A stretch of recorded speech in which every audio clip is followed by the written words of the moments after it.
যুবসাথী প্রকল্পে আপনি ক্যাম্পে ফর্ম জমা করেছেন, আপনি অনলাইনে আবেদন করেছেন। এখন আপনার আবেদনটি অ্যাপ্রুভড হলো নাকি রিজেক্ট হলো, তার স্ট্যাটাস আপনি অনলাইনে কিভাবে চেক করবেন?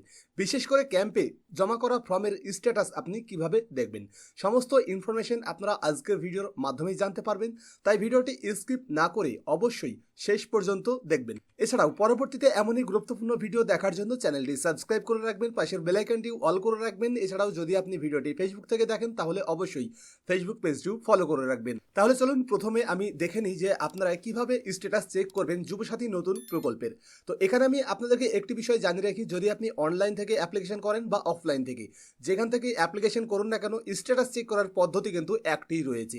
তো স্ট্যাটাস চেক যদি আপনি করতে চান যুবসাথী নতুন প্রকল্পের, সেক্ষেত্রে আপনারা যুবসাথী প্রকল্পের যে অফিসিয়াল ওয়েবসাইট নতুন লঞ্চ করা হয়েছে jubasati.wb.gov.in, এই পোর্টালে চলে আসবেন। পোর্টালে আসার পরেই আপনারা এখানে দেখতে পেয়ে যাবেন অ্যাপ্লাই অনলাইন চেক স্ট্যাটাস।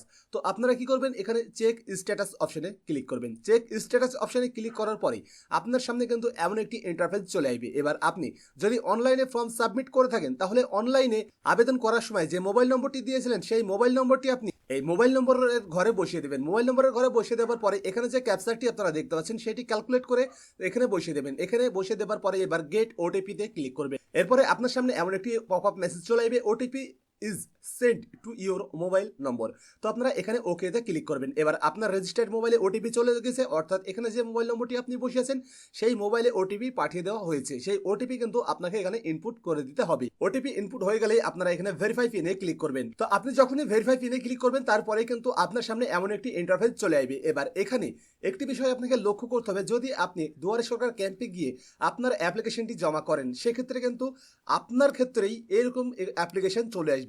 এবার এখানে দেখতে পাচ্ছেন এখানে ডাইরেক্ট বলা হচ্ছে অ্যাপ্লিকেশন ফর্ম, মানে আপনাকে এই অ্যাপ্লিকেশন ফর্মটি পূরণ করতে বলা হচ্ছে বা ফর্মটি পূরণ করে আপনাকে সাবমিট করতে বলা হচ্ছে। তার মানে এখানে আপনি কিন্তু এখনও অনলাইন থেকে অ্যাপ্লিকেশন সাবমিট করতে পারবেন। এর মানে আপনি যেহেতু অলরেডি ক্যাম্পে ফর্ম জমা করেছেন তারপরেও আপনি কেন এখানে স্ট্যাটাস চেকের জায়গায় আপনাকে ফর্ম সাবমিট করতে বলা হচ্ছে, এই প্রশ্নের উত্তর এবং যারা অনলাইনে আবেদন করেছেন তাদের ক্ষেত্রে কিন্তু এমন একটি ইন্টারফেস আসবে এবং এখানে বলা হবে your application form has been submitted successful, your application ID is, তারপরে অ্যাপ্লিকেশন আইডি দেওয়া থাকবে, অ্যাপ্লিকেশন ফর্ম, এখানে ক্লিক করে কিন্তু আপনি ফর্মটি ডাউনলোড করে নিতে পারবেন। তো এবার এই দুটো বিষয় আমি আপনাদেরকে ক্লিয়ার করব আজকের এই ভিডিওর মাধ্যমে। তো দেখুন, আপনি যদি দুয়ারে সরকার ক্যাম্পে বা অফলাইনে যদি আপনি ফর্মটি জমা করে থাকেন যুবসাথী নতুন প্রকল্পের, তাহলে আপনি যখনই অনলাইনে স্ট্যাটাস চেক করতে আসছেন তখন আপনাকে কেন অ্যাপ্লিকেশন ফর্মটি দেওয়া হচ্ছে।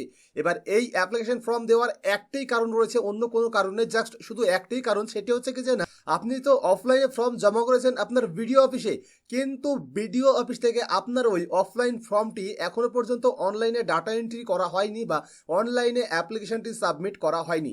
আপনি এটা নিশ্চিত যে আপনি অফলাইনে ফর্মটি সাবমিট করে দিয়েছেন, কিন্তু বিডিও অফিস থেকে এই আপনার ফর্মটি নিয়ে তিনারা অনলাইন করবে বা অনলাইনে ডাটা এন্ট্রি করবে, তারপরেই কিন্তু এই যুবসাথী নতুন প্রকল্পের যে অফিসিয়াল ওয়েবসাইট, এই ওয়েবসাইট থেকে আপনি স্ট্যাটাস চেক করতে পারবেন। এবার 15 তারিখ থেকে 26 তারিখ পর্যন্ত যেহেতু এই ক্যাম্প চলবে, তার মানে আজকে হচ্ছে 25 তারিখ এবং আগামীকাল পর্যন্ত কিন্তু এই ক্যাম্প চলবে। যদি আপনি এখনো পর্যন্ত এই যুবসাথী নতুন প্রকল্পে আবেদন করে না থাকেন সেক্ষেত্রে আপনাকে আমি ছোট্ট একটু রিকোয়েস্ট করবো যে অবশ্যই আপনি যদি যোগ্য হয়ে থাকেন তাহলে দ্রুত গিয়ে আপনি ক্যাম্পে অথবা অনলাইনে ফর্মটি সাবমিট করে দিন, কারণ হাতে মাত্র আর একটি দিন সময় রয়েছে। এবার আসি আপনাদের মূল প্রশ্নে, আপনারা যেহেতু অফলাইনে ফর্মটি জমা করেছেন তাহলে কেন এখানে স্ট্যাটাস দেখাচ্ছে না? তো এই কেনর একটি উত্তর রয়েছে, সেটি হচ্ছে যে না, আপনার বিডিও অফিস থেকে বা আপনি যে ফর্মটি অফলাইনে সাবমিট করেছেন বিডিও অফিসে সেই ফর্মটি এখনো পর্যন্ত অনলাইন করা হয়নি বা অনলাইনে ডাটা এন্ট্রি করা হয়নি, যে কারণে আপনার স্ট্যাটাসটি কিন্তু এখন অনলাইনে দেখাচ্ছে না। তো আপনারা কবে থেকে এই অনলাইনে দেখতে পারবেন? তো আপনারা 26 তারিখের পরে অর্থাৎ আগামী কালকের পর থেকেই অনলাইনে চেক করবেন, কারণ আগামী কাল পর্যন্ত কিন্তু ফর্ম জমা নেওয়া হবে প্রত্যেকটা অফিসে।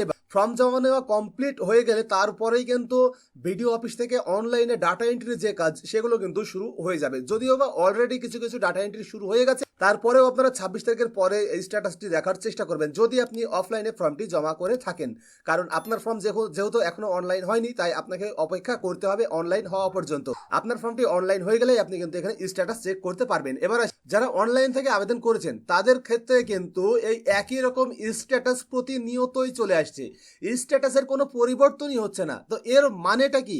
এ বিষয়েও কিন্তু অনেকেই প্রশ্ন করেছেন। তো দেখুন, আপনি যদি অনলাইনে ফর্মটি সাবমিট করে থাকেন, মোবাইল নম্বর বসিয়ে ওটিপি দিয়ে যখনই আপনি ভেরিফাই পিনে ক্লিক করবেন, তারপরে কিন্তু আপনার সামনে ডাইরেক্ট এমন একটি পেজ চলে আসবে, অ্যাপ্লিকেশন ফর্ম কিন্তু আসবে না। তো এখানে বলা হচ্ছে your application form has been submitted successful, your application ID. তারপরে আপনার অ্যাপ্লিকেশন আইডিটি দেওয়া থাকবে এবং আপনার যে অ্যাপ্লিকেশন ফর্ম সেটি কিন্তু এখানে ডাউনলোডের অপশন দেওয়া থাকবে। আপনি অ্যাপ্লিকেশন ফর্মটি ডাউনলোড করে নেবেন। তো এখানে শুধুমাত্র ফর্ম সাবমিটের পর থেকেই এই একই রকম ইন্টারফেস কেন আসছে?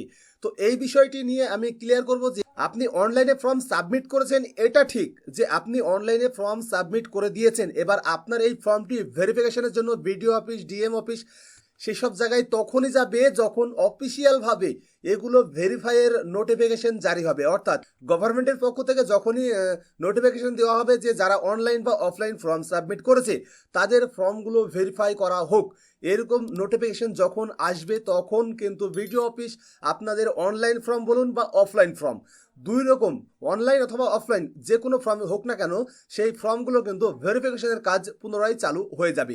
এবার যখন আপনার অ্যাপ্লিকেশনটা ভেরিফিকেশন করা হবে তখনই কিন্তু আপনার স্ট্যাটাসটি এখানে দেখা দিবে। তার মানে আপনি এখন শুধুমাত্র ফর্মটি সাবমিট করে রেখেছেন, আপনার ফর্মের স্ট্যাটাস না দেখানোর একটাই কারণ যে আপনার ফর্মের স্ট্যাটাসই পরিবর্তন হচ্ছে না। তার মানে আপনার অ্যাপ্লিকেশন এখনো পর্যন্ত কোনো স্টেপেই যায়নি, জাস্ট ফর্মটি সাবমিট হয়েই পড়ে রয়েছে। তার মানে এক্ষেত্রেও আপনাকে অপেক্ষা করতে হবে, যতদিন পর্যন্ত না এই ভেরিফিকেশনের কাজ চালু হবে ততদিন পর্যন্ত এখানে কিন্তু বা অনলাইনে স্ট্যাটাস দেখাবে না। যেহেতু আপনি অলরেডি ফর্ম সাবমিট করে দিয়েছেন তাই আপনার কাজ শুধুমাত্র অপেক্ষা করা। এবার যারা অফলাইনে ফর্ম ফিল আপ করেছেন তাদের মধ্যে থেকে একটি প্রশ্ন কমন আসছে আমার কাছে যে অফলাইনে ফর্ম সাবমিট করার সময় আমি বা আমার ভুলবশত কিছু ইনফরমেশন মিস্টেক হয়ে গেছে, বা এক কথায় বলতে পারেন যে ফর্মটি ভুলভাবে ফিল আপ হয়ে আমি জমা করে দিয়েছি বা বিডিও অফিসে সাবমিট করে দিয়েছি।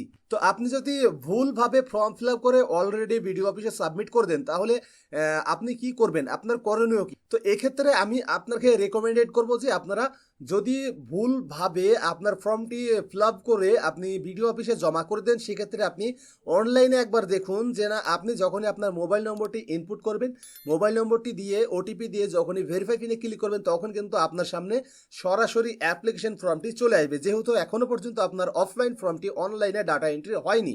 তো এবার আপনি অফলাইনে ফর্ম জমা করেছেন, তারপরেও আপনার মনে হচ্ছে যে না আপনি অফলাইনে যে ফর্মটি দিয়েছেন সেই ফর্মে কিছু না কিছু ভুল ইনফরমেশন ইনক্লুড হয়ে গেছে।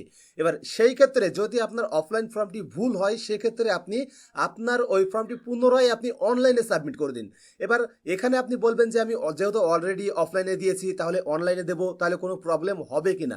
তো যেহেতু আপনি অনলাইনে ফর্মটি সাবমিট করে দিচ্ছেন তার মানে এখানে আপনি আধার নম্বর এবং মোবাইল নম্বর দুটো কিন্তু সেমই থাকছে, আধার এবং মোবাইল এবং ব্যাংক অ্যাকাউন্ট, এই তিনটে ডিটেলস কিন্তু আপনার সেম একই থাকছে, নামও এক থাকছে, এক কথায় আপনার সমস্ত ইনফরমেশন সেম থাকছে। এবার যখনই বিডিও অফিস থেকে আপনার ওই অফলাইন ফর্মটি অনলাইন ডাটা এন্ট্রি করতে যাবে তখন কিন্তু দেখিয়ে দেবে যে আপনার আধার নম্বরটি অলরেডি এই পোর্টালে ইনক্লুড, মানে অ্যাপ্লিকেশনটি অলরেডি সাবমিটেড রয়েছে। তখন আর বিডিও অফিস থেকে বা আপনার যে অফলাইন ফর্ম সেটি কিন্তু অনলাইনে ডাটা এন্ট্রি করা হবে না, অটোমেটিক্যালি কিন্তু ওই ফর্মটি রিজেক্টেড হয়ে যাবে, কারণ আপনি অলরেডি অনলাইনে ফর্মটি সাবমিট করে দিয়েছেন। এবার আপনার অ্যাপ্লিকেশনটি রিজেক্ট হবে নাকি অ্যাপ্রুভড হবে সেটি শুধুমাত্র আপনি অনলাইনের স্ট্যাটাস চেকের মাধ্যমে জানতে পারবেন।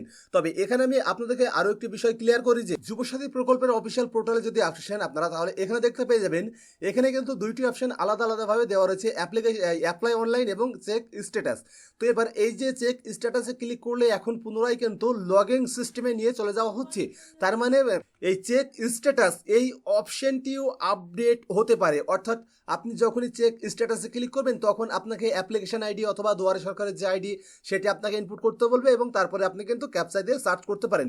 এমনও আপডেট নিয়ে আসতে পারে এই পোর্টালে যখন ভেরিফিকেশনের কাজ শুরু হবে, এখন কিন্তু আসবে এমনটা নয়, ভেরিফিকেশনের কাজ যখন শুরু হবে তখন কিন্তু স্ট্যাটাস চেকের পদ্ধতি পরিবর্তন হতে পারে, হবে এরকম কোনো গ্যারান্টি কিন্তু আমি আপনাদের দিচ্ছি না, হতে পারে। এছাড়াও লগ ইন করেও আপনি আপনার স্ট্যাটাস চেক করা হতে পারে, মানে দুটোর মধ্যে যে কোনো একটি পদ্ধতি স্ট্যাটাস চেকের জন্য চালু হবেই হবে, এটি 100% গ্যারান্টি রয়েছে, কারণ অনলাইনে যেহেতু পোর্টালটি ওপেন করা হয়েছে তার মানে এই পোর্টাল থেকেই কিন্তু আপনারা স্ট্যাটাসও চেক করতে পারবেন। তো যদি পরবর্তীতে স্ট্যাটাস চেক নিয়ে কোনো আপডেট আসে সে বিষয়ে আমি আপনাদেরকে অবশ্যই ইনফরমেশন দিয়ে দেবো। তো আজকের ভিডিও ছিল এই পর্যন্তই। তো ভিডিওটি কেমন লাগলো অবশ্যই কমেন্ট করে জানাবেন। যদি ভিডিওটি ভালো লাগে তো ভিডিও একটি লাইক করবেন, কমেন্ট করবেন, আপনার বন্ধুদের সাথে শেয়ার করবেন এবং পরবর্তীতে এমনই গুরুত্বপূর্ণ ভিডিও দেখার জন্য চ্যানেলটি সাবস্ক্রাইব করে পাশের বেল আইকনটি অল করে রাখবেন। তার সঙ্গে যদি আপনি ভিডিওটি ফেসবুক থেকে দেখেন তাহলে অবশ্যই পেজটি ফলো করে রাখবেন। এছাড়াও ছোটখাটো নিত্য নতুন গুরুত্বপূর্ণ আপডেট আমরা আমাদের টেলিগ্রাম এবং হোয়াটসঅ্যাপ চ্যানেলে দিয়ে থাকি, সেখানেও আমাদের ফলো করে নেবেন। আজকের ভিডিও শুরু থেকে শেষ পর্যন্ত দেখার জন্য আপনাকে অসংখ্য ধন্যবাদ।